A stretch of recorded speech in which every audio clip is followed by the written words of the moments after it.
Abbiamo proposto di istituire un tavolo provinciale in prefettura che tratti proprio il tema della vigilanza e della sicurezza all'interno del settore di vigilanza.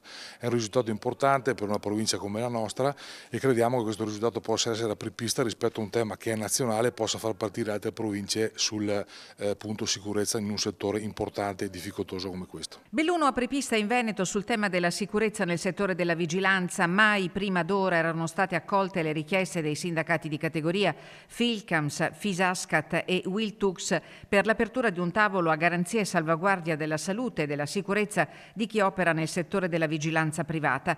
Al prefetto Rocco Berton sono state evidenziate le criticità del settore. Abbiamo tantissimi lavoratori, anche in questa provincia stiamo parlando di circa 200 lavoratori che lavorano con orari di lavoro non regolari, che devono fare dello straordinario e dove tante volte si trovano a non avere rispetto della salute e sicurezza perché fanno fatica a conciliare tempi di vita e di lavoro. C'è voluta la tragedia di giovedì scorso al cantiere olimpico di Cortina per smuovere le acque. Pietro Zantonini, 55 anni, da tempo riferiva alla moglie che le condizioni di lavoro erano logoranti.